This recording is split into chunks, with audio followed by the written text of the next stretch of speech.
Muy buenos días. Buenos días, señoras y señores, queridos y queridas amigas y amigos, muchas gracias por vuestra asistencia. Egun on guztioi. La tecnología ha revolucionado la forma en que vivimos y trabajamos, pero también genera una huella de carbono de la que muchas veces, como usuarios, no somos conscientes. Ya no tenemos dudas de que tenemos la necesidad de avanzar hacia una tecnología más sostenible, avanzar hacia tecnologías verdes. El hidrógeno verde ha ganado mucho interés como una posible solución a los desafíos de la transición energética, en su camino hacia una economía más limpia y sostenible. Sin embargo, todavía existen algunas incógnitas importantes que deben de resolverse, tales como sus costes, su eficiencia, sus infraestructuras de almacenamiento y transporte, ámbitos de aplicación o su posible competencia con otras tecnologías renovables. Para abordar estas cuestiones, hemos organizado este desayuno coloquio bajo el título El hidrógeno verde y los hidroductos en la transición energética. Para que nos hablen del hidrógeno hemos invitado a don Jorge Sanz y a don José Ignacio Ormaeche, de los cuales haré una breve presentación de sus extensos currículums.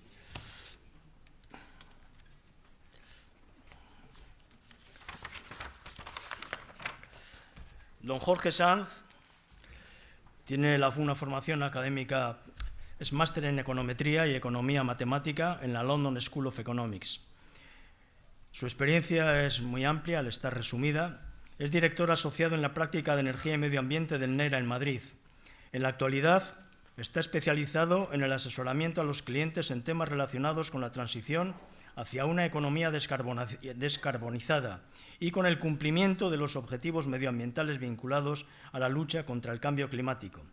Elabora informes regulatorios en los sectores de electricidad y gas natural, especialmente en lo que respecta a la remuneración de actividades reguladas y a temas fiscales relacionados con la energía y el medio ambiente. Elabora informes periciales para litigios celebrados en la Audiencia Nacional y en el Tribunal Supremo. También participa en análisis de riesgos regulatorios en proyectos de due diligence, especialmente relacionados con la adquisición de activos renovables y de redes de electricidad y gas natural. Antes de incorporarse a NERA, trabajó para la Administración General del Estado como funcionario del Cuerpo de Técnicos Comerciales y Economistas del Estado en temas relacionados con la regulación del sector energético. Entre los años 2004 a 2009 desempeñó el cargo de Director General de Política Energética y Minas en el Ministerio de Industria, Energía y Turismo, responsabilidad que compaginó con el cargo de Vicepresidente del Instituto para la Diversificación y el Ahorro Energético, IDAE, y de miembro del Governing Board de la Agencia Internacional de la Energía, AIE, organismo de la OCDE con sede en París. Por acuerdo del Consejo de Ministros del 7 de julio de 2017, fue nombrado presidente de la Comisión de Expertos sobre Escenarios de Transición Energética, responsable de elaborar un informe con propuestas para la descarbonización de la economía española. El informe fue entregado al Gobierno español en abril de 2018 y remitido para sus análisis al Congreso de los Diputados. Este señor compartirá lugar aquí y hemos pensado que sería bueno que la persona que en este momento voy a hablar y presentar pues hiciera también un poco de moderador-preguntador, porque son expertos y este señor sería el contestador, si es que puede. Seguro que puede. Muchas gracias. José Ignacio Ormaeche, que es la persona de la que estaba hablando, director general de la Asociación Clúster de Energía del País Vasco. José Ignacio Ormaeche es ingeniero de Caminos, Canales y Puertos de la Universidad Politécnica de Madrid, en la especialidad de Hidráulica y Energética. En 1991 obtuvo el título de máster en Dirección de Empresas por INSIDE, la Universidad Comercial de Deusto, con especialidad de Marketing. En la actualidad, y desde marzo de 2013, es director general de la Asociación del Clúster de Energía, que agrupa a más de 200 empresas y entidades, y cuya misión es mejorar la competitividad de las empresas del sector energético de Euskadi, con especial atención a las pymes, a través de la colaboración con los ámbitos de desarrollo tecnológico, internacionalización, talento y sostenibilidad. Desde febrero de 2006 hasta 2013 fue director del Ente Vasco de la Energía. En él desempeñó el cargo de fue miembro del Consejo de Administración de diversas empresas participadas por el EBE, tales como Naturgas Energía, Bahía Vizcaya Gas y BIL, y ha sido presidente del CIC Energigune, Centro de Investigación en Tecnologías Energéticas, y de las sociedades públicas CADEN y SESA, Sociedad de Hidrocarburos de Euskadi. Desde 1998 hasta febrero de 2006 desarrolló su actividad profesional en el Grupo Gamesa, ocupando desde 2004 la responsabilidad de director de operaciones de Gamesa Eólica, empresa líder en el diseño, fabricación y mantenimiento de aerogeneradores y parques eólicos. Posteriormente desempeñó el cargo de director general de Siemsa, empresa perteneciente al Grupo Gamesa, cuya actividad principal era el montaje y mantenimiento de instalaciones eléctricas.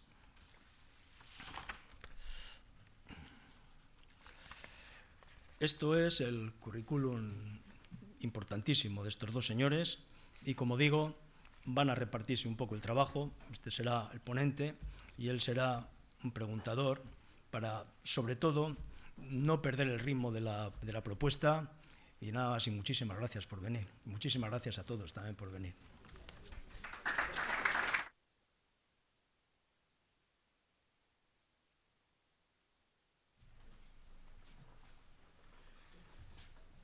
Pues muchas gracias, presidente. Muchas gracias a la asociación por invitarme.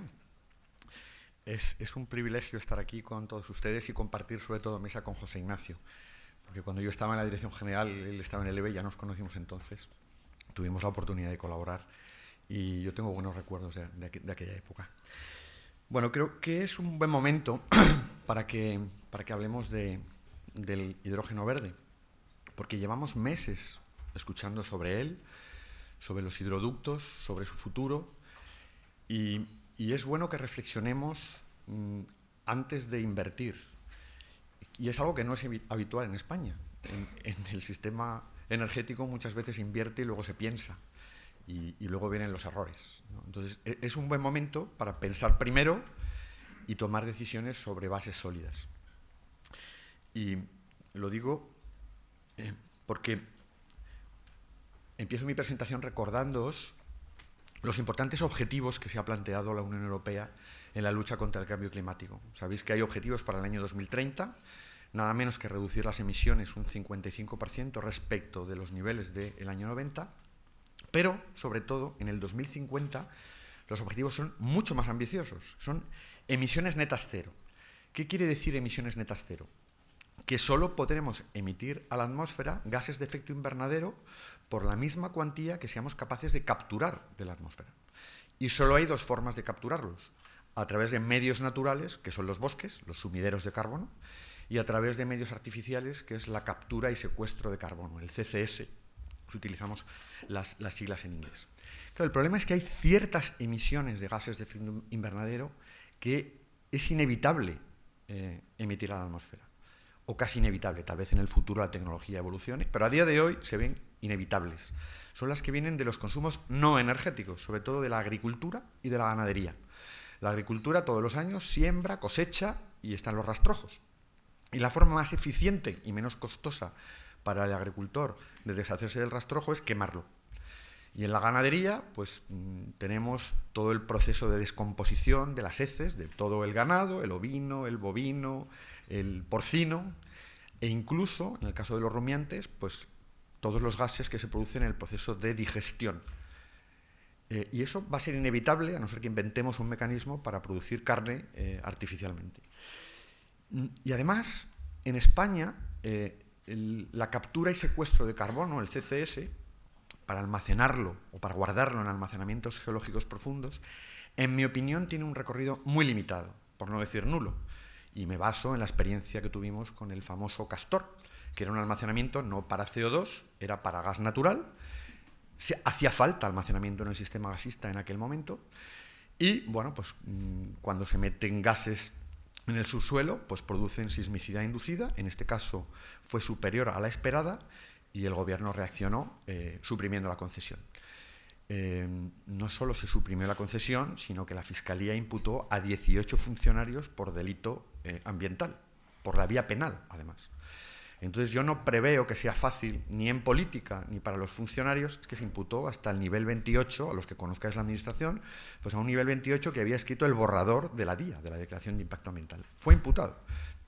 Entonces no veo fácil que haya funcionarios dispuestos a involucrarse en el proceso administrativo después de esa experiencia, y tampoco veo a los políticos que se animen en el futuro a meter gases en el subsuelo. ¿Eso qué significa? Pues que si hay gases que inevitablemente vamos a emitir a la atmósfera y tenemos una vía limitada, que es la del almacenamiento subterráneo, pues no vamos a tener más remedio que descarbonizar totalmente o casi totalmente los consumos energéticos. Ahí sí que hay margen para descarbonizar casi totalmente. La pregunta es, ¿cómo lo hacemos al mínimo coste para la sociedad? Y la pregunta no es irrelevante, porque a veces se nos transmite que en la transición energética hay oportunidades, va a haber nuevos negocios, pero la mala noticia es que lamentablemente va a suponer un sacrificio para la sociedad. Y supone un sacrificio porque para los que seáis matemáticos o físicos o ingenieros, incluso economistas, aunque no todos, sabéis que cuando en un programa de optimización se incluye una nueva restricción, la función objetivo o se queda igual o empeora. Y en este caso, la sociedad, la economía, lo que hace es maximizar el valor, maximizar el PIB. Y si le metemos restricciones ambientales, necesariamente el PIB será el mismo o más bajo, porque obligatoriamente vamos a destinar recursos que antes iban a actividades que generaban más valor a otras que generan menos valor. El PIB se resentirá. El bienestar, si tenemos en cuenta el ambiental, mejorará, porque lo hacemos para salvar el planeta. Pero va a exigir un esfuerzo económico. Y por eso tiene sentido decir, ¿cómo abordamos la descarbonización del sector energético de manera que el impacto económico en términos de PIB per cápita sea el menor para los consumidores? Y la respuesta es electrificando. Esa es la respuesta. Y no porque lo diga yo, sino porque a día de hoy solo hay 2 tecnologías que evitan emisiones de gases de efecto invernadero a la atmósfera en los consumos energéticos que son rentables. Solo 2, nada más que 2, que son la generación eólica de electricidad y la solar fotovoltaica. Todas las demás, a día de hoy, no son rentables. Con lo cual, se asimila la electrificación con el proceso de descarbonización, porque es la forma más barata, menos onerosa para la sociedad de abordar la transición energética. Entonces, la pregunta es, si la electrificación es la forma más barata de descarbonizar, ¿qué papel tiene el hidrógeno verde en este contexto? Verde, por supuesto, porque lo que queremos es no emitir gases de efecto invernadero. Existe el gris, existen varios colores, en fin, la discusión sobre si el verde y el rosa, porque el rosa tampoco emite gases de efecto invernadero porque es nuclear, pero no voy a entrar en este debate. Vamos a centrarnos en el verde.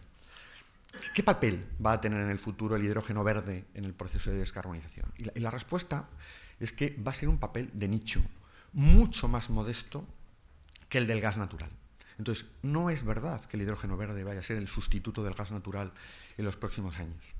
Y no lo va a ser por un motivo muy sencillo, que es básicamente económico. Y es el siguiente. Para producir hidrógeno verde hay que utilizar electricidad limpia, electricidad producida con energías renovables. Lo cual quiere decir que para producir hidrógeno verde hay que incurrir en los mismos costes que se necesitan para producir la electricidad limpia, más otros costes adicionales. Los de las pérdidas, porque en todo proceso de transformación de la energía hay pérdidas y hay que pagarlas, más los costes fijos de las electrolizadoras que es necesario construir e invertir para producir el hidrógeno verde, más todos los costes de operación y mantenimiento de las electrolizadoras. Lo cual quiere decir que producir hidrógeno verde, su coste en euros por megavatio hora, ha de ser necesariamente más caro que producir la electricidad limpia necesaria para producir el hidrógeno verde. ¿Cuál es la conclusión? Pues que si es más barato consumir la electricidad limpia que el hidrógeno verde, ningún consumo energético que sea electrificable optará por consumir hidrógeno verde, porque le va a resultar más barato ir directamente a la electricidad limpia. Entonces, en ese contexto es cuando nos tenemos que hacer la pregunta de, bueno, entonces, ¿qué nicho es el que tiene el hidrógeno verde? Es decir, ¿qué sectores son electrificables y cuáles no lo son? Porque esa es la respuesta. Y es muy relevante, sobre todo para las industrias que estén interesadas en saber en el futuro cuál es su procedimiento para descarbonizar. Ahora mismo consumen combustibles fósiles, saben que en algún momento el precio del CO2 va a subir y tienen la inquietud de saber, bueno, yo, ¿qué haré en el futuro? ¿Cómo descarbonizo cuando nos acerquemos al año 2050? No haya más remedio que no consumir combustibles fósiles. ¿Cuáles son mis opciones? Y la respuesta es esta. Tu proceso, tu consumo energético, ¿es o no es electrificable? Esa es la pregunta que hay que responder. ¿Qué consumos energéticos son a día de hoy electrificables?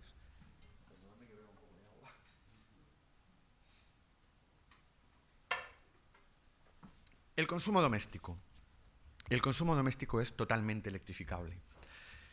La vitrocerámica. La vitrocerámica ya lleva 10, 15 años entrando en las familias y no ha sustituido completamente al gas natural, al butano tampoco, pero se ha impuesto. Entonces, claramente, la cocina es electrificable. La calefacción también es electrificable. Existe la bomba de calor.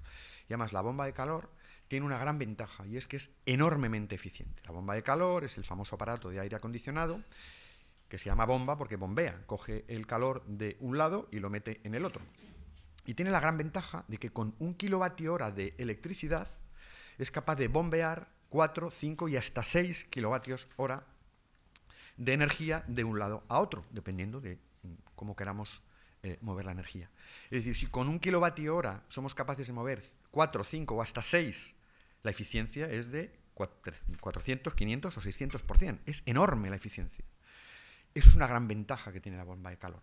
Entonces, si no fuera por todos los obstáculos, los impuestos y los impuestos que gravan la electricidad a día de hoy, las familias se habrían orientado directamente hacia la bomba de calor, porque es la forma más eficiente y más barata, en ausencia de pseudoimpuestos, de calentar las casas.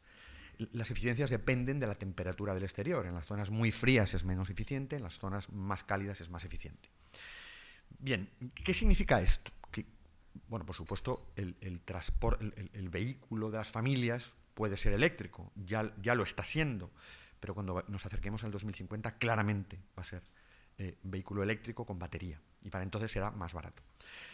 Eso significa que ningún consumidor doméstico optará por hidrógeno verde, porque le va a resultar más fácil consumir directamente la electricidad limpia con la que se habría producido el hidrógeno verde. Le va a resultar más barato. Con lo cual, las familias no van a ser un nicho de mercado para el hidrógeno verde.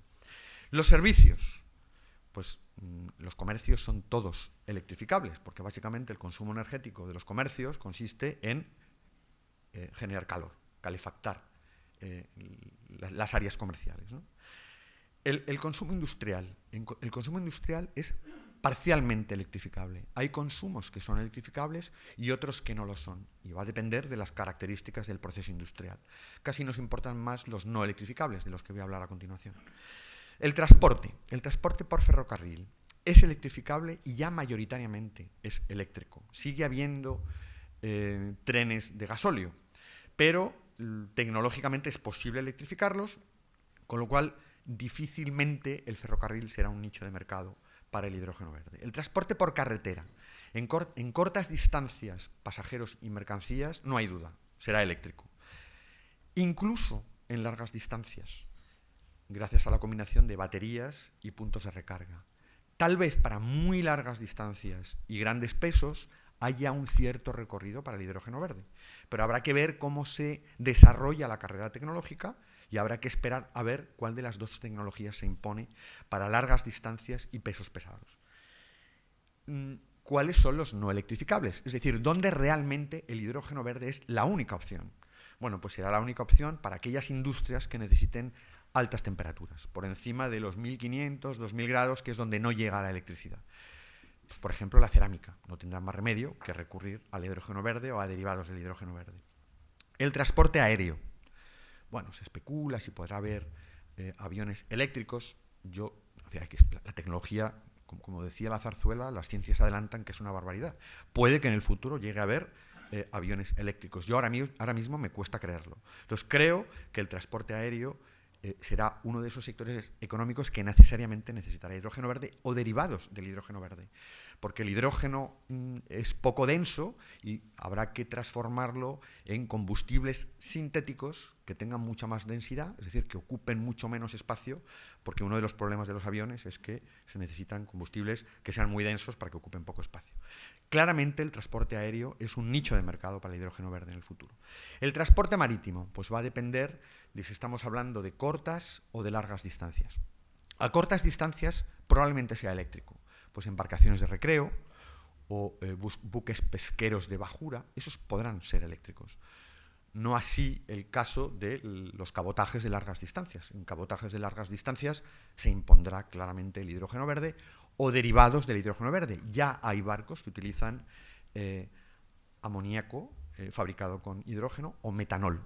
Ojo con el metanol, porque el metanol tiene en cada molécula un átomo de carbono y cuando lo quemas produce CO2. Entonces es una forma, digamos, genera menos pérdidas que el hidrógeno licuado, pero sigue emitiendo CO2, con lo cual habrá que capturarlo o buscar una solución, porque entre quemar metanol y quemar metano solo hay un átomo de oxígeno, nada más, esa es la diferencia. Bien, el almacenamiento de hidrógeno para electricidad. ¿Hay nicho para el hidrógeno verde a la hora de almacenar electricidad y cubrir las fluctuaciones entre la oferta y la demanda cuando la oferta sea básicamente renovable? Puede que sí, pero tiene que competir con dos serios competidores, que son los bombeos y son las baterías.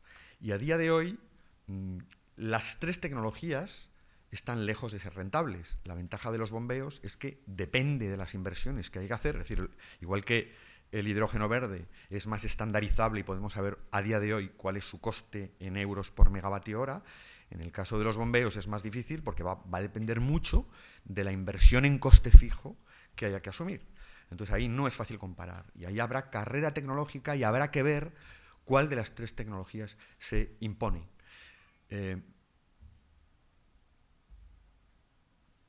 ¿Cuál es la conclusión? La conclusión es que no es verdad que el hidrógeno verde vaya a ser el sustituto del gas natural. El gas natural ha tenido un recorrido enorme durante la transición energética. Y llamo transición energética los últimos 20, 25, 30 años, que es cuando empezó a penetrar el gas natural. El gas natural ha sido parte de la transición porque nos ha ayudado a desplazar al carbón. El carbón ha desaparecido casi completamente la dieta energética de todos los países occidentales. Bueno, de Estados Unidos no. Pero en Europa prácticamente ha desaparecido. Queda un poco en Alemania del Este, en Polonia, pero casi todos los países han sustituido carbón por gas natural. Y el consumo de gas natural ha sido masivo. Ha entrado en todos los sectores económicos. Ha llegado al sector doméstico, ha llegado a la industria, ha llegado a la generación de electricidad de forma masiva. Incluso hay transportes que utilizan gas natural.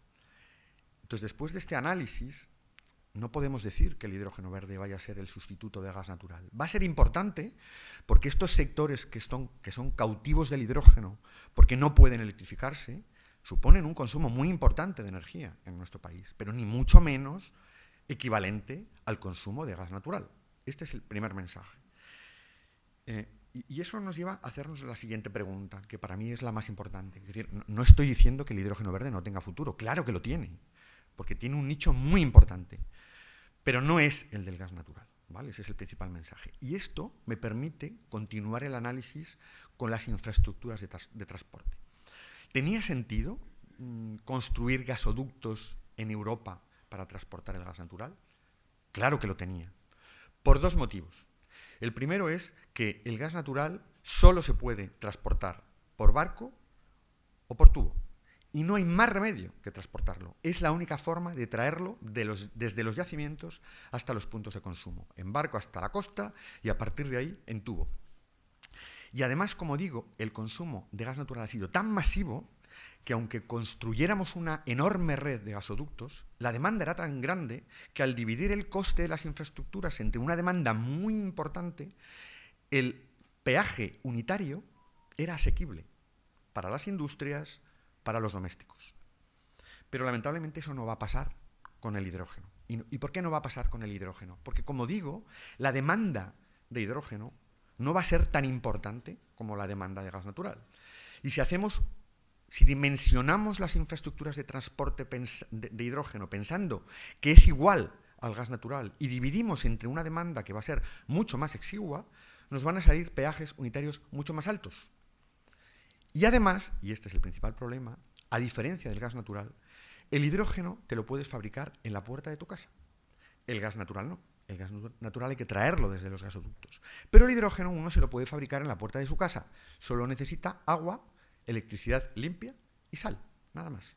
Entonces, cuando a un consumidor cautivo del hidrógeno porque no pueda electrificar su proceso industrial o su consumo de energía, le digan, aquí tiene usted este hidroducto, este es el peaje unitario que le toca pagar, y sea abrumadoramente alto, dirá, no, ya me compro yo la electrolizadora y me fabrico el hidrógeno en la puerta de mi casa. ¿Vale? ¿Qué quiero decir con esto? Bueno, este mapa lo he puesto, lo saqué de un informe de Greenpeace. Aparecían muchos proyectos de fabricación de hidrógeno. No sé si están todos, yo detecto alguno que sé que existe y no está. Pero en todo caso, lo que viene a decirnos este informe es que se confirma que casi todos los proyectos que están en marcha están cerca de los puntos de consumo, porque se intuye que el transporte del hidrógeno no va a tener mucho futuro, en tanto en cuanto uno se lo puede fabricar en casa. ¿Cuál es el mensaje más importante? Pues que existe un enorme riesgo de que construyamos infraestructuras de transporte para el hidrógeno y no podamos recuperar las inversiones. Porque cuando les digamos a los consumidores, estos son los peajes unitarios que tenéis que pagar, digan que no, porque tienen una alternativa, que es autoproducir y autoconsumir. ¿Y por qué lo digo? ¿Por qué planteo este tema? Pues porque tenemos encima de la mesa un proyecto que se ha anunciado, que tiene nombres y apellidos y que va desde Barcelona hasta Marsella, y que se llama H2Med. Entonces, todavía estamos a tiempo de no tomar decisiones irreversibles que nos puedan llevar a que este hidroducto nunca pueda recuperar la inversión. Y tiene toda la pinta de que va a ocurrir eso. Y como tenemos experiencias en el pasado, y es el Musel, de haber hecho y construido infraestructuras que no tenían demanda y que jamás se han puesto en marcha, como sabéis, Musel es la planta de regasificación que se construyó en el puerto de Gijón, en Asturias. No se hizo un análisis coste-beneficio para construirlo, nunca hubo demanda para él, y se hibernó al día siguiente del acta de puesta en marcha. Y sigue hibernado, ¿no? Lo cual no quiere decir que el titular de la infraestructura no cobre, claro que la cobra, y por supuesto son los consumidores los que lo pagan. Pero es una infraestructura que nos ha restado bienestar, no está prestando ningún servicio. ¿Y por qué? Pues porque respondió a una iniciativa que era puramente política, exclusivamente política. Y lo sé yo, que estaba en el ministerio. Y no cuento más. Entonces, por favor, hagamos análisis coste-beneficio antes de construir el H2Med para que no nos pase lo que ya nos ha pasado otras veces y nos hace ser más pobres. Y cuando digo nos hace ser más pobres, siempre me recuerda que llevamos 20 años con la misma renta per cápita y que países de la antigua Unión Soviética ya nos han superado en renta per cápita. Y entre otras cosas, otras más, hay muchas más, pero entre otras cosas porque hacemos infraestructuras que no generan valor. Entonces, hay que hacer análisis coste-beneficio antes de embarcarnos en estas infraestructuras que son megalómanas. Y ahora seguiré dando cifras sobre la megalomanía de estas infraestructuras. Pero lo más importante no es que se hagan los análisis coste-beneficio, es que no los haga el propio promotor del proyecto. Porque si quien hace el análisis coste-beneficio es el mismo que luego va a cobrar sin riesgo por construir la infraestructura, tiene un conflicto de intereses. Y claramente va a sesgar el análisis coste-beneficio para que salga, ¿no? Entonces, en mi opinión, hay que hacerlos, tiene que hacerlo alguien independiente, o mejor aún, que estas infraestructuras se hagan a riesgo. El promotor, si hace el análisis coste-beneficio y dice, sí, hay demanda suficiente, y salen los números positivos, bueno, pues adelante, invierta usted, y como dice que hay demanda, pues ya recuperará usted la inversión. Ya veréis como si tiene que asumir el riesgo, los números los afina un poco más. Ahora voy a hablaros del H2Med. Algunas cifras del H2Med. Esto que os he puesto en pantalla es el mundo antes de que conociéramos H2Med. Y me baso en la hoja de ruta del gobierno sobre el hidrógeno verde y me baso en el PNIEC. Esos son los datos. Es el PNIEC que conocemos, no el que se está cocinando ahora. Sabéis que en mayo, supuestamente, nos van a actualizar el PNIEC. No conocemos los datos. Estos son los datos del PNIEC que está actualmente en el BOE. Bien. Entonces, la hoja de ruta del hidrógeno nos dice que el gobierno esperaba para 2030 la producción de 150.000 toneladas de hidrógeno verde para sustituir al gris, que supuestamente es el 25% de la demanda de hidrógeno total de la economía en ese momento. El PNIEC prevé, la hoja de ruta del hidrógeno prevé 4 gigavatios de capacidad de electrolización en 2030. Prevé 30 gigas de solar entre 2020 y 2030. Esas son las inversiones entre el 20 y el 30. 22 gigavatios de eólica entre el 20 y el 30. Y 2,5 gigas de baterías en el sector eléctrico. Esos son los datos antes de conocer el H2Med. Bueno, se anuncia el H2Med y, como sabéis, son 2 millones de toneladas de hidrógeno verde que van a ir de España a Francia. En NERA tenemos un algoritmo que se llama Plexos, que es el mismo que utilizan todos los operadores del sistema eléctrico en Europa. Es con el que se hacen los análisis de adequacy de cara a los mecanismos de capacidad, y es el instrumento que, si no lo tienes, pues no puedes hacer consultoría, porque es el que utilizan todos. ¿Qué es este Plexos? Es un algoritmo que modeliza la oferta y la demanda de electricidad en todos los países europeos. Está modelizada. Y entonces lo que permite es hacer análisis. Y en este caso nos sirve para estudiar los impactos del H2Med, porque podemos modelizar la oferta y la demanda en España sin H2Med, y luego le metemos a la demanda el impacto de H2Med. Y vemos cuál sería la combinación de inversiones en solar, eólica, baterías y electrolizadores que nos permitirían satisfacer esa demanda de 2 millones de toneladas de hidrógeno verde al año al menor coste posible. Al menor coste posible porque intenta optimizar Plexos. Esa es la herramienta. Es decir, ¿qué hago? ¿Meto más coste fijo? Bueno, si meto más coste fijo, meto pocos electrolizadores, pero entonces tengo que producir en horas donde el marginal no marca el gas. No, mejor meto más electrolizadores y aprovecho las horas en las que hay más viento. Es decir, optimiza. Y si lo hacemos, estos son los resultados. Y la presentación la tenéis disponible, la tiene la asociación, pero son datos de NERA utilizando Plexos. Entonces, lo que nos dice Plexos es que si queremos producir los 2 millones de toneladas de hidrógeno verde utilizando 60 kilovatios hora para producir cada kilo de hidrógeno, que es el número estándar que se maneja, pues ahí tenéis la capacidad necesaria, la energía que es necesario producir o consumir, las inversiones que son necesarias y en columnas las baterías que hay que instalar, la solar fotovoltaica que hay que instalar, la eólica que hay que instalar, el total y la capacidad de electrolización. Voy a comentarlos uno a uno para que veáis el orden de magnitud de los impactos que supone H2Med. 2 millones de toneladas de de hidrógeno verde, adicionales a las 150.000 toneladas que ya preveía la hoja de ruta del hidrógeno. 13 veces más. Pero lo que nos dice Plexos es que hay que construir 10 gigas de electrolización cuando la hoja de ruta del hidrógeno hablaba de 4. Además, hay que producir 139 teravatios hora de electricidad renovable cuando en España consumimos 270 teravatios hora. Es decir, hay que incrementar la producción en un 50%. No estamos hablando de un 1, de un 2, de un 50%.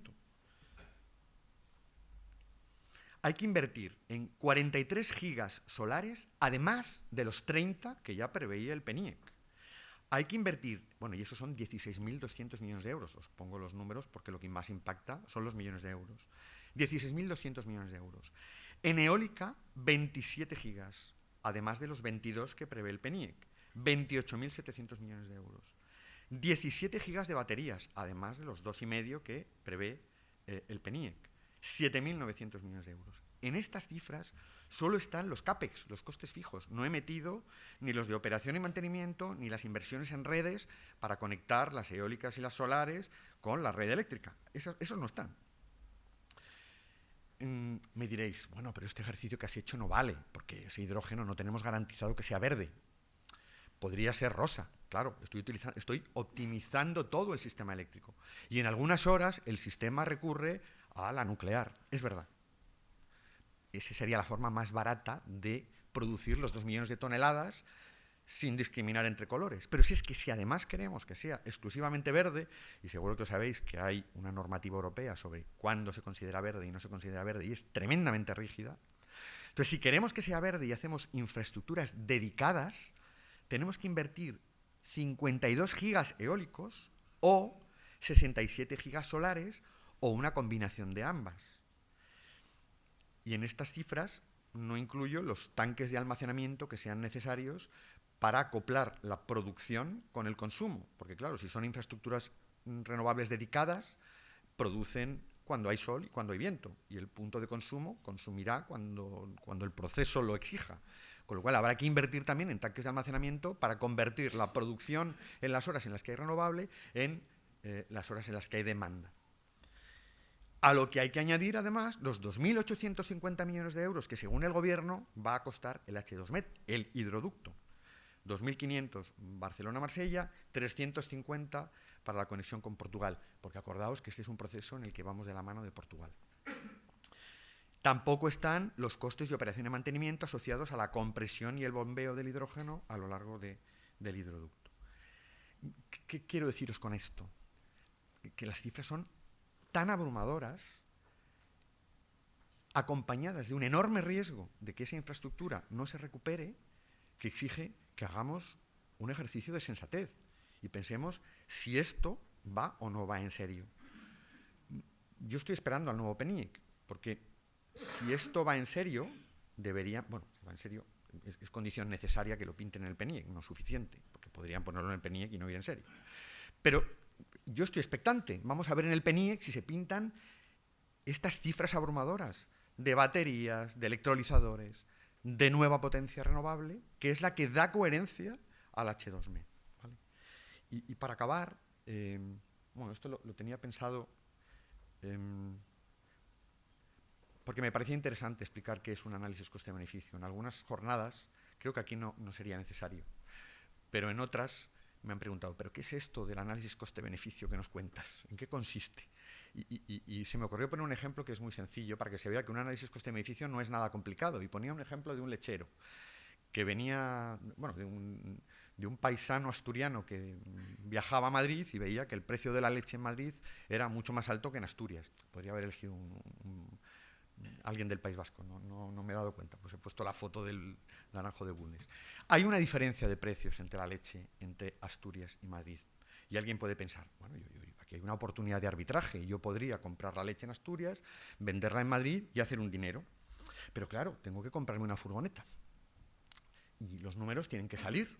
Y hay que hacer un análisis coste-beneficio. ¿Y en qué consiste el análisis coste-beneficio? Pues no es muy complicado. Lo que hay que hacer es comparar los ingresos de la operación con los costes de la operación. ¿Cuáles son los ingresos de este lechero? Pues la diferencia del precio de la leche entre Madrid y Asturias por el número de botellas que caben en la furgoneta, por el número de viajes que se pueden hacer al año y por el número de años que dura la furgoneta. ¿Cuáles son los costes fijos? Pues lo que cueste la furgoneta. ¿Y cuáles son los costes variables? Pues los asociados al gasóleo, que es necesario para mover la furgoneta entre un punto y otro, el seguro y los costes del mantenimiento del vehículo. Y este señor hará la inversión solo si los ingresos superan la suma de los costes fijos y de los variables. Bueno, pues el análisis coste-beneficio en las infraestructuras energéticas no es muy distinto. Solo hay que cambiar el precio de la leche por el precio de la energía y la capacidad de la furgoneta por los megavatios de interconexión y luego el número de viajes por el número de horas al año. Y nada más. Esto es un análisis coste-beneficio, así de simple. Y entonces me diréis, bueno, ¿y cómo es posible que hagamos infraestructuras y nos equivoquemos? Pues por lo que os he dicho, y es que el mismo promotor de la infraestructura que la rentabiliza sin riesgo es el que hace el análisis coste-beneficio. Y los números pues son estupendos, siempre salen.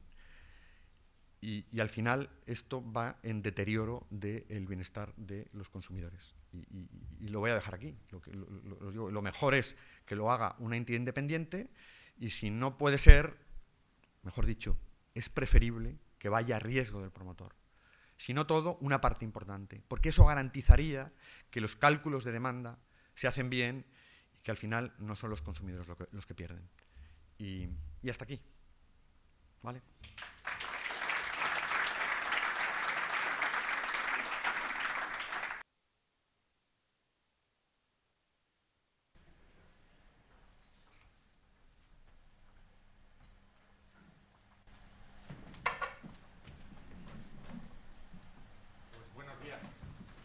Se me oye, ¿no?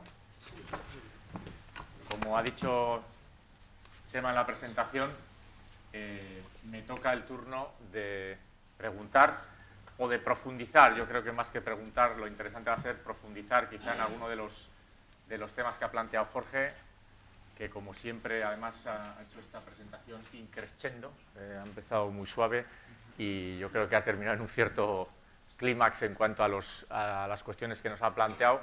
Vamos a tratar de profundizar en alguna de ellas y yo también, si me permites, voy a tratar de acercar un poco o de hacerte alguna pregunta en relación con cómo estamos viviendo, cómo estamos planteando los temas relacionados con el hidrógeno verde en Euskadi, que como conoces y hemos tenido ocasión también de hablar ayer, pues bueno, digamos un tema relevante, no es solo digamos, globalmente, sino que en Euskadi yo diría de forma especial desde hace ya un par de años se está trabajando. En ese sentido, me permitís que haga una breve introducción del hidrógeno verde en Euskadi, si podemos, digamos, particularizar, citando quizá de una forma un poco estructural, un poco, si queréis, más sistemática, empezando porque el Gobierno vasco, yo creo que fue el año pasado, cuando publicó la Estrategia Vasca del Hidrógeno, enmarcada, alineada, tanto con la propia estrategia de hidrógeno que la Comisión Europea publicó, como la que a nivel estatal también la hoja de ruta a la que ha hecho alusión Jorge, digamos que el Gobierno vasco, como digo, enfocó y ha establecido una serie de objetivos y líneas de actuación específicas para el desarrollo del hidrógeno verde en Euskadi. En paralelo, o podríamos decir al calor o inserta en esa estrategia, todos hemos oído hablar estos años de la iniciativa estratégica, así la hemos calificado, del Corredor Vasco del Hidrógeno, que bueno, merece la pena citar porque está siendo, digamos, la que está traccionando de una serie de proyectos o iniciativas en ámbitos más focalizados.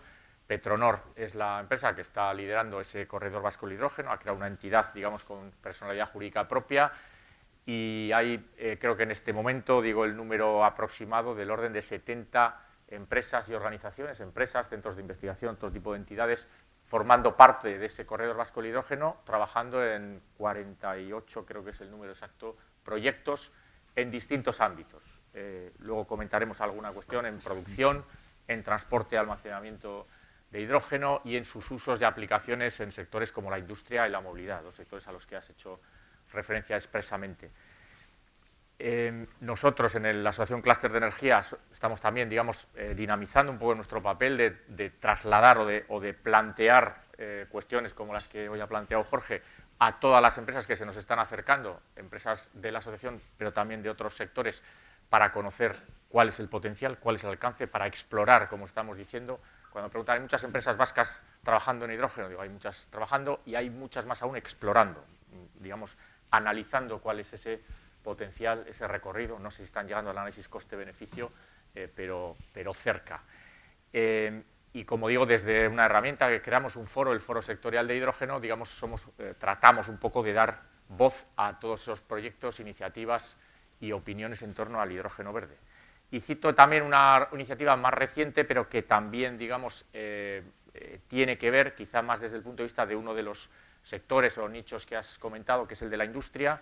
También desde el año pasado el Gobierno vasco puso en marcha, es la SPRI la que está gestionando la llamada Net Zero Basque Industrial Supercluster, que es una iniciativa de apoyo, de análisis de las hojas de ruta de descarbonización de los sectores industriales de Euskadi que tienen mayores emisiones de CO2. Aquellos sectores industriales en los que, quizá por coger el hilo de tu presentación, tienen más necesidad de reducir emisiones, van a tener un reto mayor de descarbonizarse en los próximos años y seguir siendo competitivos en esa dualidad de seamos sostenibles pero seamos competitivos.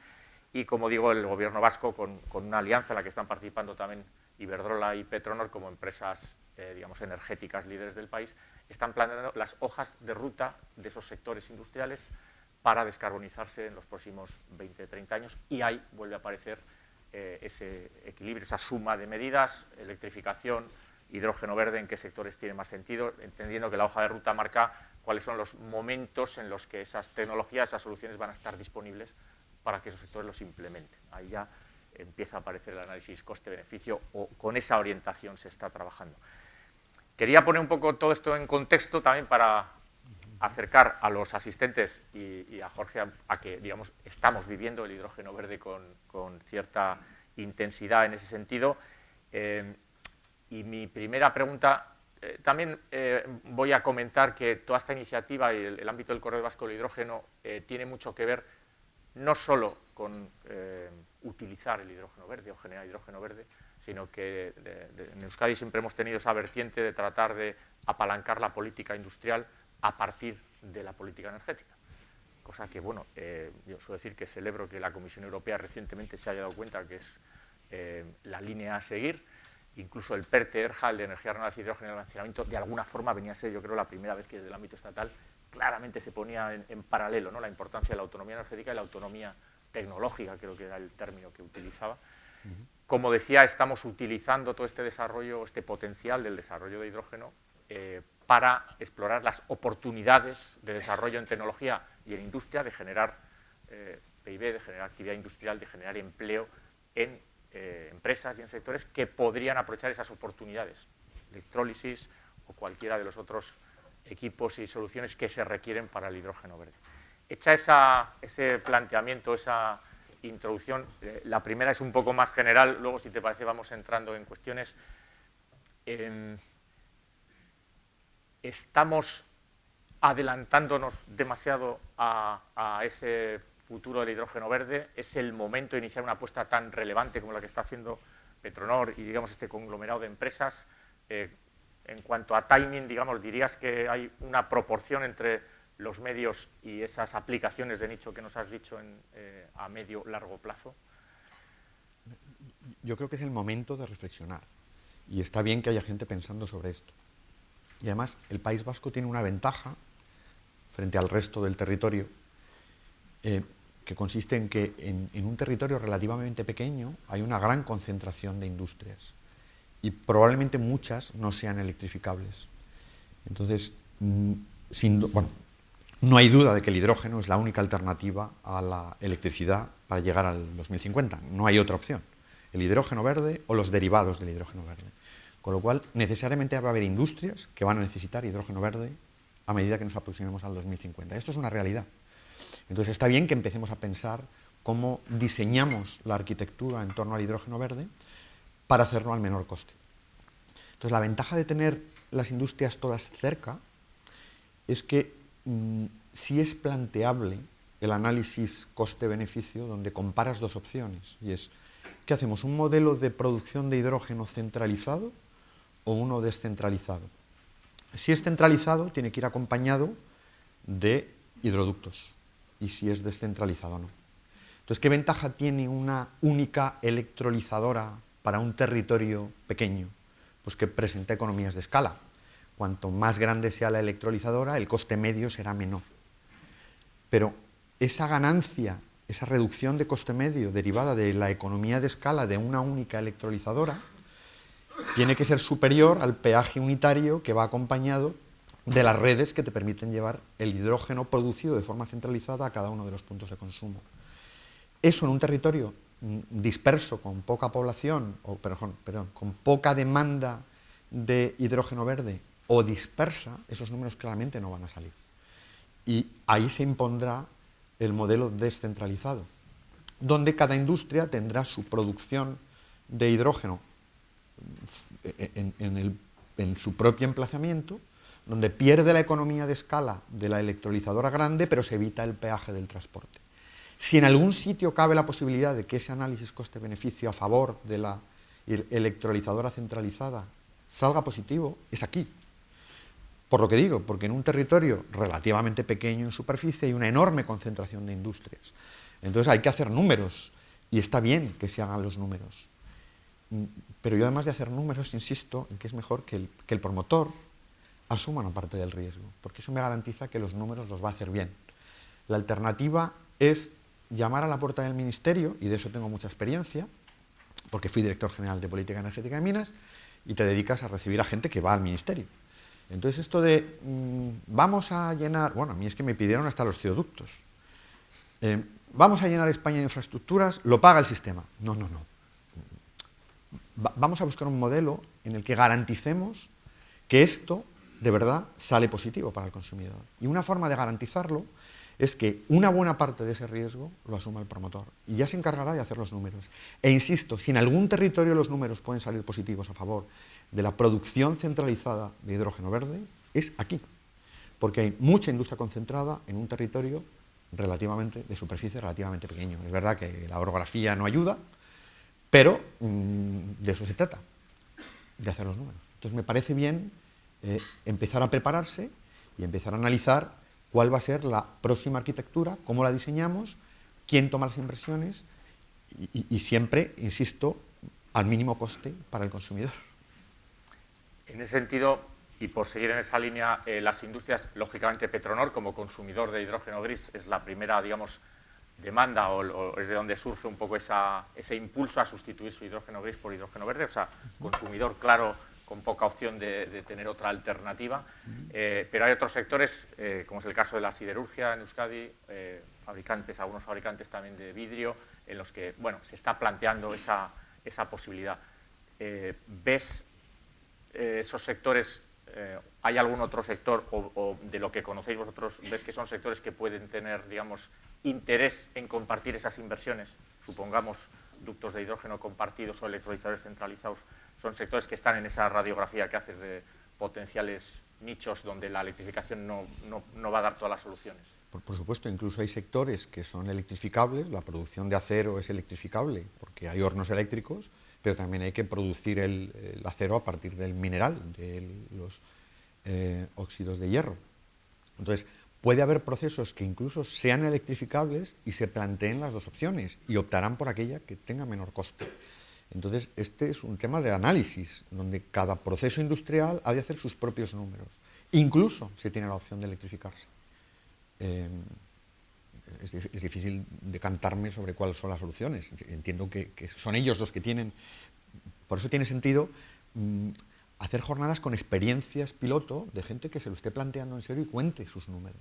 Es decir, oye, hemos hecho números y en nuestro caso, para que salgan, pues esta tendría que ser la arquitectura de diseño de los hidroductos, porque si no me voy a la electrificación.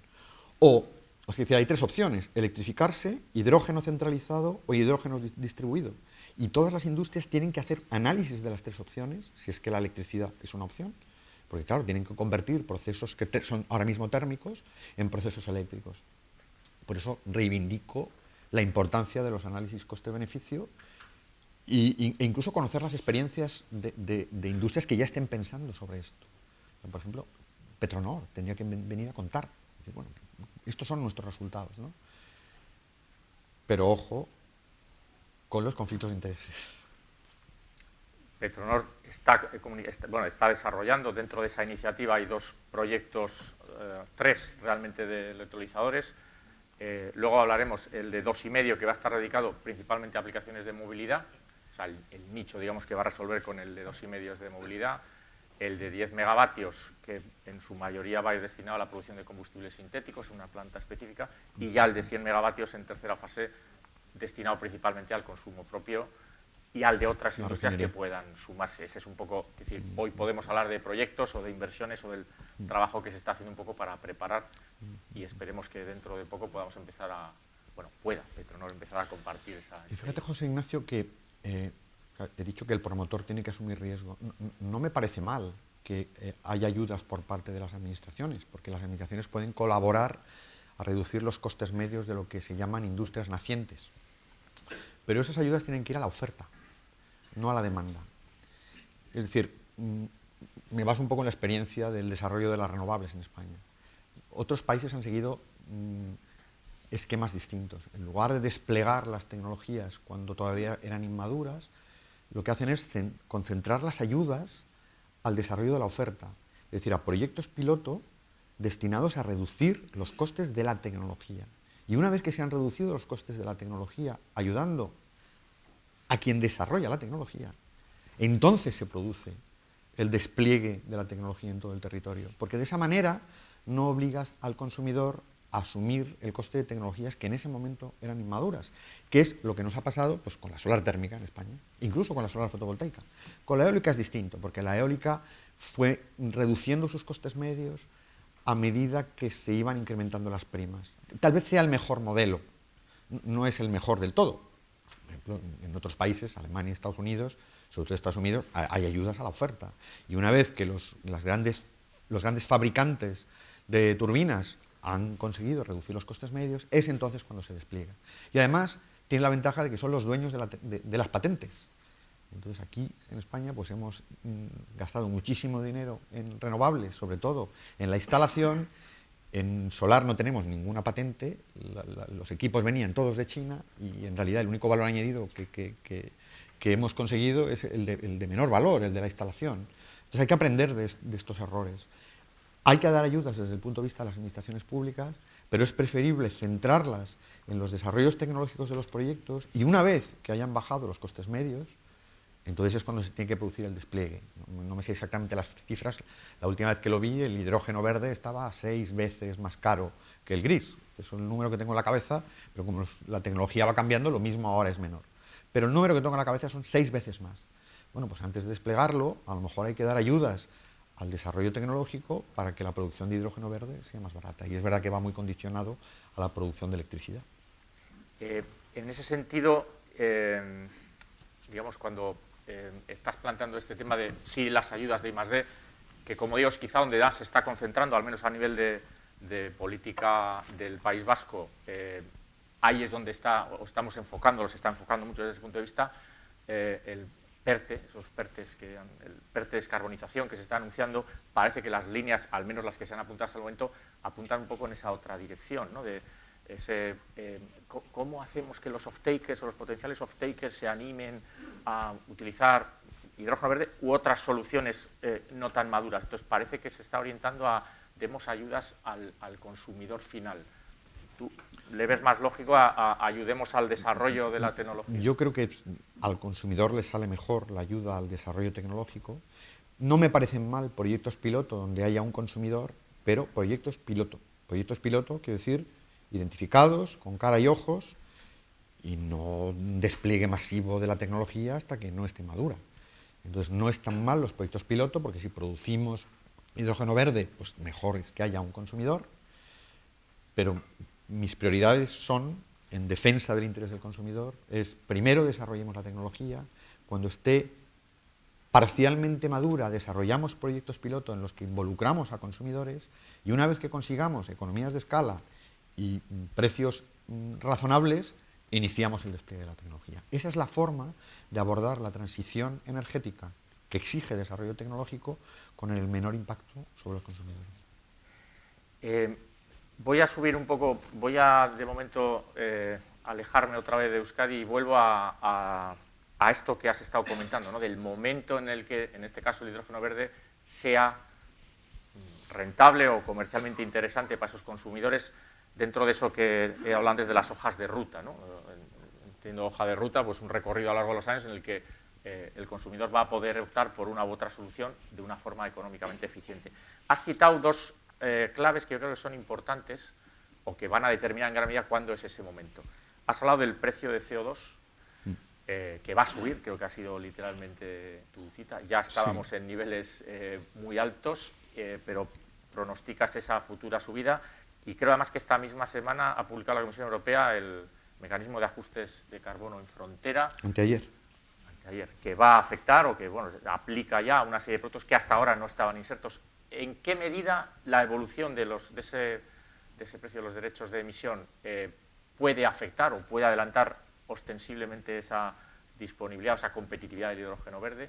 ¿Y cómo valoras, ya te lo meto en el mismo paquete, o sea, ¿realmente va a ayudar a la competitividad en Europa, a evitar ese también leakage que nos pueda acarrear este tipo de cuestiones, el mecanismo de ajuste en frontera de carbono? Sí, pues es crítico. Es decir, hasta que no esté aprobado, y ya lo está, hasta que no estuviera aprobado el paquete de ajustes fiscales en frontera, había dudas acerca de que las instituciones europeas fueran realmente en serio con los objetivos de descarbonización que nos hemos planteado. ¿Por qué? Porque una parte importante del CO2 emitido viene de la industria, y una parte importante de la industria compite a nivel internacional. Entonces, la competencia internacional, el riesgo de deslocalización, procede de un hecho evidente, y es: si te obligan a comprar derechos de emisión y compites con productos que vienen de China o de la India, que no tienen que comprar derechos de emisión, tú no puedes internalizar en el precio de tu producto el daño ambiental, no puedes hacerlo. Entonces la Comisión Europea sabía que esto era así, y por eso ha dejado una parte de la industria fuera de la obligación de comprar derechos de emisión, y otra que la ha metido, al final termina regalándole los derechos, ¿no? Claro, si va en serio lo de ir a emisiones netas cero, como digo, no hay más remedio que descarbonizar todos los consumos energéticos. Y la forma de evitar la deslocalización de las industrias que compiten a nivel internacional es precisamente protegiéndolas de esa asimetría entre: si produces en Europa pagas derechos de emisión, si importas de otras zonas fuera de la Unión Europea, los productos llegan exentos. Entonces, se ha empezado, es verdad que se ha empezado, lo que salió antes de ayer en el BOE, con algunos sectores piloto, entre ellos la electricidad, creo que están los fertilizantes, hay una lista, ¿no? Pero esto es un aviso de que esto va en serio. Y es la única forma de involucrar a la industria en el proceso de descarbonización, la que compite a nivel internacional. Y además, el CO2 es la forma más eficiente de descarbonizar. Hay gente crítica con el mercado de derechos de emisión. Oh, esto es un horror, es un invento. Puede que sea un invento, pero si tenemos que descarbonizar y esto es una obligación, que yo no cuestiono, ¿no? Hay gente que la cuestiona, yo no la cuestiono, esto es una obligación, está en el Reglamento Europeo de Cambio Climático. Si hay que descarbonizar, el CO2 es la forma más eficiente de hacerlo. ¿Por qué? Porque hay dos formas de descarbonizar, que es invertir en tecnologías limpias e invertir en ahorro energético.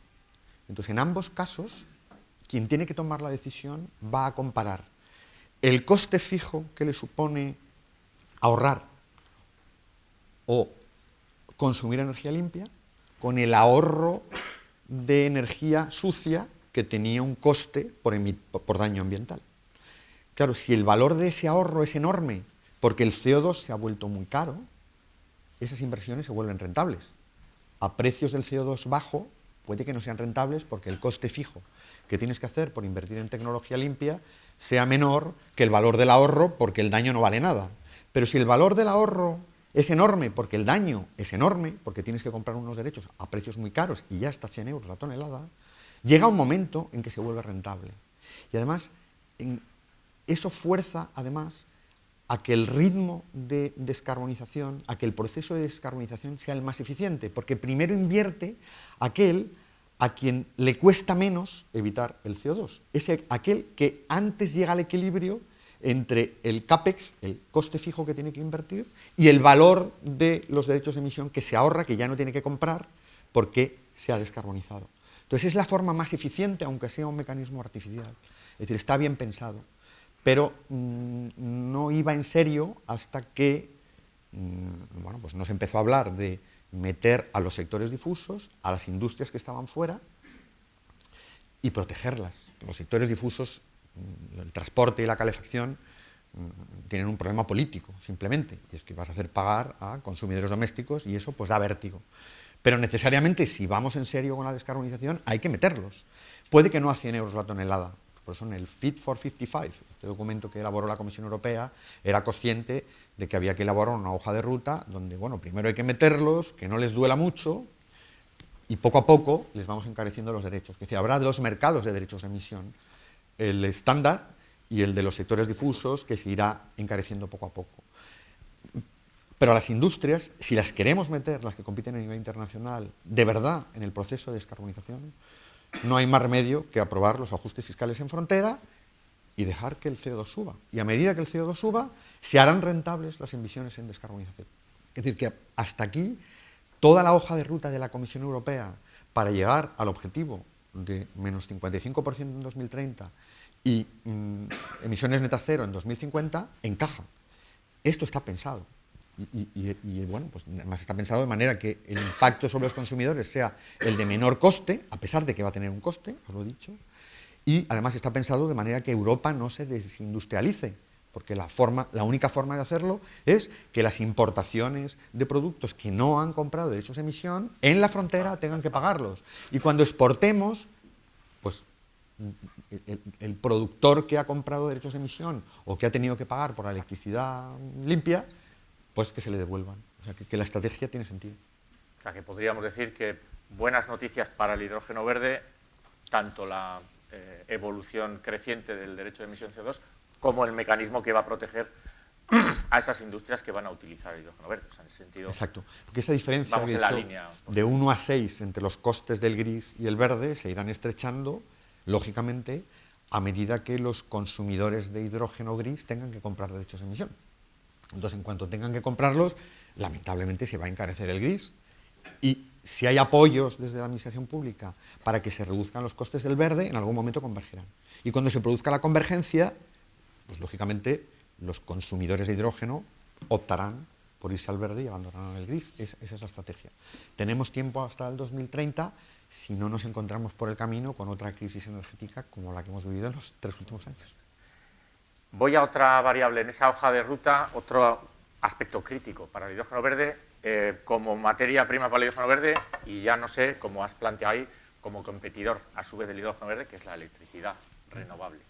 Electricidad renovable, y además, teniéndote aquí, no me puedo resistir a preguntarte sobre el mercado eléctrico, que incide en gran medida cuándo va a ser esa hoja de ruta o cómo va a acelerar ese coste del hidrógeno verde en la medida de que el precio de la electricidad en los mercados se mantenga en unos determinados parámetros. Venimos de un año de tormenta de ideas en torno al mercado eléctrico que ha suscitado todo tipo de debates sobre si el diseño del mercado eléctrico actual es bueno, es malo, es mejorable, el mercado marginalista es la solución, hay que cambiar el mercado marginalista porque la situación no es la de entonces.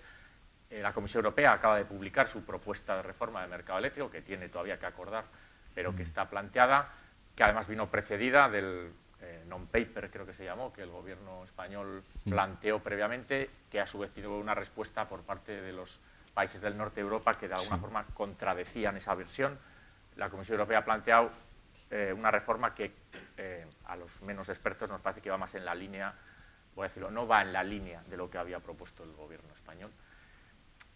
Dos preguntas muy concretas. ¿Esta propuesta, o sea, este apunte de la Comisión Europea está en la línea correcta para, uno, ir a la descarbonización, digamos, de la economía a través de la electricidad verde, y dos, en qué medida eso afecta al hidrógeno verde? Y el tema del mercado marginalista, que sabiendo que eres un especialista en mercados, pues creo que es una opinión muy valiosa el que tú nos comentes si es el momento, como dicen muchas voces, de buscar otras opciones, si las hay. Vale, bueno, yo participé en mi época de funcionario en la gestación de los acoplamientos de los mercados, y en el caso del mercado ibérico, debo decirlo, soy el padre. Es decir, los convenios con Portugal, el de Santiago y el de Braga, los escribí yo. O sea que tú tienes la culpa. Yo tengo la culpa, sí. Del mercado ibérico yo, ¿no? Bueno, también había un mandato, esto lo tienes que resolver antes de octubre, me dijeron. Entonces, donde manda patrón. A ver, a nivel técnico no hay ninguna discusión. A nivel técnico nadie cuestiona que el mercado tenga que ser marginalista. Porque todos los mercados son marginalistas. Y si no fueran marginalistas, no serían mercados, ¿vale? Entonces, ¿por qué el mercado es marginalista? Pues porque buscamos una gestión eficiente de un recurso escaso. Lo que no queremos es derrocharlo. Y se ha escrito muchísimo sobre esto. Entonces, ¿cuál es el precio que revela la escasez de un recurso? Que el precio revele la escasez quiere decir que si el producto es escaso tiene que ser caro, y que si el producto es abundante tiene que ser barato. no hay nada más que eso. Entonces hay un absoluto consenso técnico acerca de que esa señal que revela la escasez de un recurso escaso es el coste de sustitución, no el coste de producción. El coste de sustitución. Un producto o servicio, si queremos que revele su escasez, tiene que valorarse por lo que cuesta sustituirlo, no producirlo, sustituirlo. Entonces, os pongo un ejemplo que he utilizado algunas veces con periodistas para que entendieran por qué este mensaje que nos viene de algunos gurús de no, ¿qué hacemos vendiendo la hidráulica al precio del gas? ¿O qué hacemos vendiendo la nuclear al precio del gas? ¡Qué disparate! Hay que venderlo al coste de producción. Que este es un mensaje que cala, es muy demagógico y además, por desgracia, los medios de comunicación y los políticos lo compran, incluido nuestro gobierno. Entonces, yo pongo un ejemplo para que se vea el disparate que es vender un producto escaso a lo que cuesta producirlo y no a lo que cuesta sustituirlo. Y el ejemplo que pongo es el siguiente. Imaginaos que en España solo tuviéramos centrales hidráulicas. Imaginaos que además todas hubieran recuperado la inversión. Todas han recuperado la inversión. ¿Cuál es el coste fijo? 0, porque han recuperado la inversión. ¿Cuál es el coste variable? 0, porque el agua cae gratis. Entonces, si hacemos caso a estos gurús, ¿qué habría que hacer? Pues regalarla, porque no cuesta nada producirla. Pero claro, si regalamos la electricidad producida con agua en este país imaginario donde solo hay centrales hidráulicas, la gente ¿qué va a hacer? Disparar el consumo, porque la señal que está percibiendo es de abundancia. ¿Cuánto creéis que tardaríamos en quedarnos sin agua en los embalses si la gente consumiera o percibiera una señal de abundancia cuando un recurso es escaso? Tendríamos claramente problemas de suministro. Entonces, este ejemplo tan simple evidencia que estas propuestas son disparatadas. Son propuestas que vienen de la política, de gente que está pensando en intereses de corto plazo, no en un sistema eléctrico sostenible en el que tengamos garantía de suministro. Entonces, cuando vas a Bruselas o incluso cuando vas a Portugal a negociar cómo diseñar el mercado eléctrico, nadie cuestiona esto.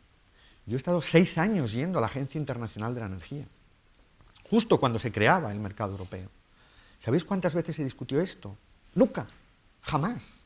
Nadie se planteaba esta discusión, porque no es una discusión que técnicamente tenga ningún sentido, ¿no?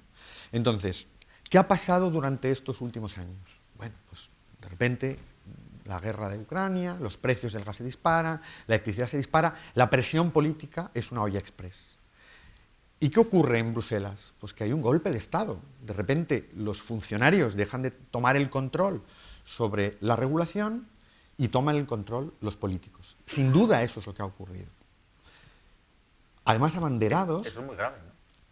Bueno, es la realidad. No sé si no me atrevo a calificarlo. Yo digo que en estas circunstancias especiales son los políticos los que han tomado las riendas. ¿Por qué? Bueno, pues intuyen que no puede mantenerse la situación y hay que intervenir en los mercados. Mira, una intervención en los mercados, si es coyuntural y si se hace con el mínimo impacto sobre las decisiones de largo plazo, pues se puede entender. Pero lo que estamos discutiendo ahora, José Ignacio, no son medidas coyunturales. Lo que se está planteando es reformar el mercado con carácter estructural. Y eso es mucho más serio, porque el sistema marginalista es el que da las señales para que los consumidores aprecien la escasez del recurso y no lo derrochen, y para que los generadores tomen las decisiones de inversión que nos conducen al mínimo coste. Y esto alguien te dice, ¿pero cómo? ¿Cómo es posible esto? Sí. Porque al fin y al cabo, cuando a una inversión en renovables le pagas el precio del gas, lo que estás haciéndole es premiarle por el ahorro de combustible que se ha conseguido gracias a él. Cuando un renovable produce electricidad con el viento y sustituye al gas, está consiguiendo reducir el consumo de gas y por lo tanto el consumo de combustible. Y el premio es, te vas a quedar con el ahorro de gas que tú has inducido. Pero como eso no lo hace uno, sino que lo saben todos, para todos los inversores en generación eléctrica hay un enorme incentivo a buscar tecnologías que tengan un coste menor que la marginal. Porque si la sustituyen, si la desplazan, se apropian del valor del combustible que han ahorrado. Ese es su premio. Y como lo van a hacer todos, a medio plazo el gas desaparece. Y ahí gana el consumidor. Es decir, hay un incentivo a que la generación se centre en buscar tecnologías de coste menor. ¿Qué pasaría si hiciéramos caso a nuestro gobierno? Y es, vamos a pagar a las centrales su coste. Primero, el consumidor percibiría una señal de que no es la de escasez y consumiría mucho más. ¿Mucho más qué? Mucho más gas, que es la tecnología marginal. Pero además, la estrategia de los generadores ya no sería la misma. Ya no sería, voy a buscar la tecnología que desplaza el gas para que me paguen el ahorro de gas que se consigue gracias a mi inversión. Ya no sería esa. Me van a pagar el coste. ¿Qué voy a hacer? Inflar el coste. Claro, si me pagan el coste, inflo el coste. Entonces, cuando haya que hacer inversiones de extensión de vida o tal, pues vendrán con una lista, voy a duplicar la refrigeración, porque me lo van a pagar, ¿no? Entonces, el sistema marginalista, y repito, no hay ninguna discusión técnica sobre este asunto, es la que evita el derroche por parte de la demanda y la que induce a los generadores a apostar por las tecnologías de menor coste para desplazar a las de mayor coste, y ese proceso dinámico garantiza que se minimiza el coste del suministro, mientras que los sistemas basados en costes medios pues inducen a la demanda a derrochar y le llevan al generador a inflar los costes. Por eso insisto que no hay debate. Entonces, si la pregunta es, ¿qué va a pasar? Pues va a depender... Entonces, la reforma, lo que ha propuesto la Comisión Europea es mantener el marginalismo. Mantener el marginalismo. O sea, claro. En eso han ido a la ortodoxia, claro, pero, han hecho caso al funcionario a pesar de esa correcto, toma pero ahora, pero esto, el proceso no se ha acabado. Es decir, ya. Los funcionarios, la comisión, que es la administración gobernada por funcionarios, propone lo que tiene más sentido desde el punto de vista técnico y lo que maximiza el bienestar de la sociedad. Y ahora esto va al Parlamento, va al Consejo, y ahí están los políticos. Entonces, lo que no sabemos es qué va a salir de allí. Lo que sabemos es la postura del gobierno español, que no es la que maximiza el bienestar de la sociedad. Es la que baja el precio a corto plazo. Bueno, el corto plazo ya sabemos que está correlacionado con las elecciones. Pero eso no es ese no es el sistema que maximiza el bienestar a largo plazo. Entonces aquí pues va a depender pues el equilibrio entre los políticos del norte, los ortodoxos, los no ortodoxos, y aquí ya me pierdo. Sí sabemos que Alemania se ha descabalgado de la idea. Sabemos que Francia no. Claro, que Francia tiene sus nucleares, que además son públicas. ¿Y qué es lo que quiere Francia? Pues el valor añadido de la nuclear, que es el valor añadido es el que consiste en desplazar al gas, quedárselo y subvencionar a su industria. Eso es lo que quiere, ¿no? Entonces, corremos el riesgo, además, de romper el mercado interior de productos industriales. Porque, claro, si Francia se dedica a expropiar el valor de su propia EDF, centrales nucleares, y a subvencionar su industria, al final la industria vasca tiene que competir con ellos. Y aquí tenemos capacidad de expropiar valor a la electricidad y subvencionar o transferirlo a la industria para que compita con la francesa. ¿Es eso lo que queremos? ¿Que la industria que salga victoriosa en la Unión Europea sea la más subvencionada y no la que es capaz de reducir sus propios costes por el esfuerzo del desarrollo tecnológico y de la buena gestión de los empresarios? Esto es lo que está en juego. Entonces, ¿qué va a pasar en el futuro? No lo sé, hay que estar muy pendientes, pero bueno, yo me alegré porque yo defiendo la ortodoxia, me alegré cuando vi que Alemania se descabalgaba.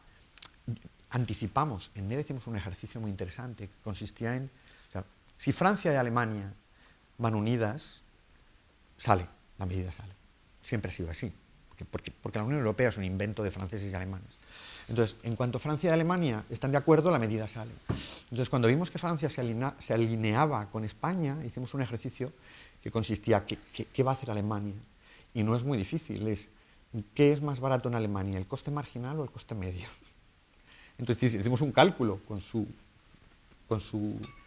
mix tecnológico, pues calculamos el marginal y el medio. Y nos salía que le salía más barato el marginal. Y dijimos, Alemania no se alinea. Y efectivamente, no nos equivocamos, ¿no? Pero bueno, lo que está en juego es pues lo que pasa siempre en la administración, es decir, que hay un debate entre el bienestar general a largo plazo y el interés político a corto plazo. Y habrá que esperar a ver quién gana. Pues lo vamos a seguir Siempre hemos seguido esos temas con mucho interés por la parte consumidor y también porque somos, en el País Vasco tenemos una importante, digamos, cadena de valor de empresas en el mundo de las redes y del equipamiento eléctrico, con lo cual, digamos, cualquier alteración de ese mercado, bueno, pues nos repercute sí a los consumidores, obviamente, pero también a las cadenas de valor, que nosotros siempre hacemos un poco esa defensa, de que no somos solo consumidores de electricidad, también somos fabricantes, proveedores, industria, digamos, eléctrica en ese sentido. No quisiera terminar, no sé cómo andamos, sin hacer una referencia al H2Med, al que has dedicado una parte importante. Deduzco que si el gobierno español no ha hecho el análisis coste-beneficio, has hablado de Francia. Francia tampoco lo ha hecho, porque es otro de los países que apoya, digamos, o que ha apoyado aparentemente la construcción de esa infraestructura. Entonces, mi pregunta iba un poco por ahí, o sea, quizá ahora ya has dado alguna clave por qué a Francia le puede interesar, o es un simple, digamos, también hay una cuestión política. Y con relación a H2Med también quería lanzarte, aprovecho para comentarte que en ese esquema que se ha hablado hay un ramal, además de la conexión con Portugal, hay una posible conexión, o se plantea una conexión con el norte, con la costa cantábrica, pensando en almacenamientos de hidrógeno, cavidades salinas, en fin, algunas opciones. Digamos, había una derivada que también hemos seguido con mucho interés desde aquí. Deduzco que si no te sale la cuenta con el corredor, tampoco te sale con el ramal para almacenar. Y la otra pregunta en este tema es si has hablado al principio de que aquí nunca vamos a almacenar CO2 porque no fuimos capaces de almacenar, bueno, o tuvimos los problemas que tuvimos con el gas natural, el CO2 lo descartas, el hidrógeno en la misma línea, tampoco ves funcionarios firmando declaraciones de impacto para almacenamientos en cavidades salinas de hidrógeno. A ver, yo no tengo la bola de cristal, si no, no estaría aquí. Simplemente planteo reflexiones acerca de lo difícil que va a ser promover el almacenamiento de cualquier tipo de gas en el subsuelo, porque la experiencia que hemos tenido pues, no anima ni a los funcionarios ni a los políticos a embarcarse en esa aventura. Respecto del despliegue, ya he dicho que si se hacen los análisis coste-beneficio y se hacen sin conflicto de intereses, es decir, al riesgo del promotor, si un promotor decide gastarse el dinero es porque sabe que va a recuperar la inversión. Y ahí no tengo ningún problema. Y respecto a la gestación del H2Med, todos sabemos cómo se gestó el H2Med. El H2Med fue una secuela del Barmar, ¿no? El Barmar era un disparate, ¿no? ¿Y por qué era un disparate? Porque cuando yo era director ya me tocó, porque ya existía el Barmar entonces, no, perdón, ya existía la interconexión a través de los Pirineos, ¿no? De gas natural. De gas natural, sí, sí. Entonces os cuento mi experiencia con Francia. Y a mí, yo llegué al ministerio, hay que ir a Francia a defender el MidCat, se llamaba entonces, ¿no? En los Pirineos.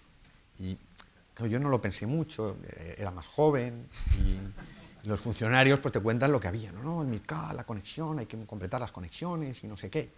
Y claro, yo di con un director de energía francés que ya tenía muchos años y bueno, pues ahí me dio.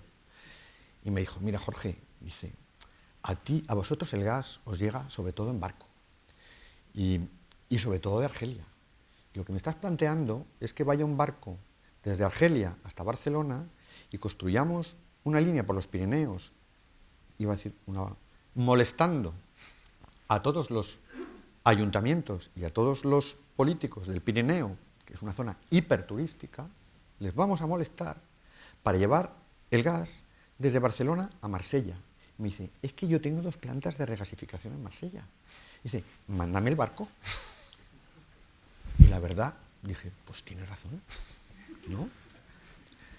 ¿Para qué vamos a llevar el barco a Barcelona y vamos a construir un tubo por toda la costa mediterránea francesa, donde el suelo tiene un valor impresionante, porque es hiperturístico, si el barco puede ir perfectamente a las 2 plantas de regasificación que tiene Francia en Marsella, que tiene 2. Y ya yo dije, esto ya no se lo vuelvo a decir, ¿no? Entonces vino, parecía que el problema eran los ayuntamientos, y se dijo, no, pues vamos a hacerlo por el agua, por el submarina, ¿no? Pero el problema era el mismo, pero mándame el barco, ¿no? Entonces aquello no tenía ningún sentido. Y Francia, se dice, ay, Francia, qué malos los franceses, se niegan. no es que se nieguen, es que no tiene ningún sentido llevar un tubo por tierra cuando puedes llevar el gas por barco, ¿no? Que es lo que siempre te decían, dices, pues mándame el barco, ¿no? Yo lo regasifico y además ellos tienen unos tubos, unos gasoductos enormes que van a, bueno, pues a donde está la gran demanda de gas en Europa, que es el Valle del Rin. Ahí es donde está el agujero consumidor de gas en Europa. Digo, es que yo ya tengo los gasoductos hechos por el Valle del Rin y lo llevo directamente a Alemania, a Suiza, a los Países Bajos, ahí lo meto. Pero mándame el barco, no me hagas aquí enfadar a todos los... Entonces, claro, una vez que España... El problema es político. Una vez que se ha anunciado que esto es un objetivo político y lo voy a sacar, pues vas a la reunión y entonces en esos casos, yo que he estado en muchas cumbres, pues lo que buscas es una salida política. Bueno, ¿y qué decimos? ¿Qué decimos? Porque claro, no voy a salir yo de aquí diciendo que no se hace. Y ahí nació el H2Med. Bueno, pues digamos que... pues sí, pues venga, H2Med, hacemos el H2Med. ¿Qué análisis coste-beneficio se hizo? Ninguno, absolutamente ninguno, si fue una cosa sobrevenida. Entonces, claro, una vez que lo anuncias, ya no tienes más remedio que seguir defendiéndolo, porque si no, tu credibilidad cae. Pero no tiene ningún sentido el H2Med, porque las diferencias de precios, volviendo al análisis coste-beneficio, las diferencias de precios que justificarían el transporte de hidrógeno de España a Francia, las diferencias de precios de la electricidad, tendrían que ser tan abismales que es imposible conseguirlas. Porque gracias a las interconexiones eléctricas hemos conseguido una enorme convergencia en precios de la electricidad con Francia.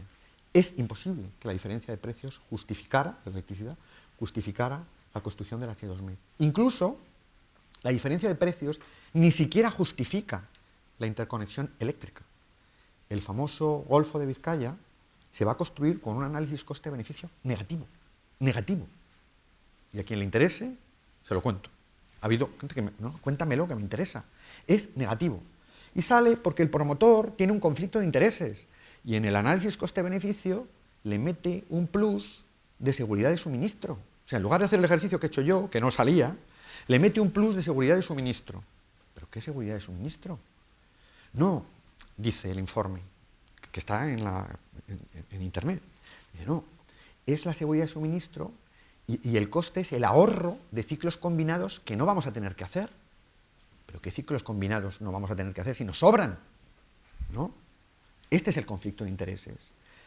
Pero cuando se disparan los costes, es decir, si ya el primer análisis coste-beneficio, cuando el Golfo de Vizcaya era barato, no salía, se disparan los costes, acaba en la esfera de la CNMC, a quien se le presupone que es independiente de la política y que va a velar por el interés de los consumidores, y va y lo aprueba. Pues por esto somos más pobres, porque las cosas se hacen mal, ¿no? Las cosas se hacen mal. José Ignacio, y siento decirlo porque me duele, es decir, yo he sido funcionario, me encanta la función pública, he defendido el interés general, y a veces te das con las paredes, ¿no? No, es que esto es estratégico, me decían una vez. ¿Qué estratégico? Cuando sale la palabra estratégico es a perder. No, o sea, en las empresas pasa igual. Pero ¿cómo estratégico? Esto es malo para los consumidores. No, pues es estratégico. Pues ¿estratégico para quién? ¿No? Muy bien. Perdóname que sea así de sincero, pero es que lo vivo así. Me hace ya señales Chema, estamos ya cumpliendo el tiempo. Me han quedado unas cuantas preguntas, así que va a haber que traerle otro día a Jorge. En otros formatos también, en otras temáticas que seguro que... Aquí en Bilbao se come muy bien, o sea que cuando queráis. Así que muchas gracias, Jorge, por tu respuesta.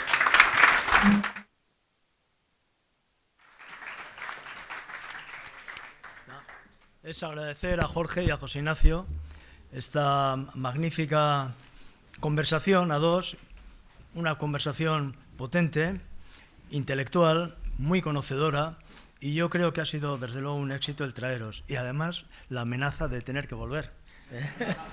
Muy bien, muchísimas gracias a todos y a todas. Muchísimas gracias.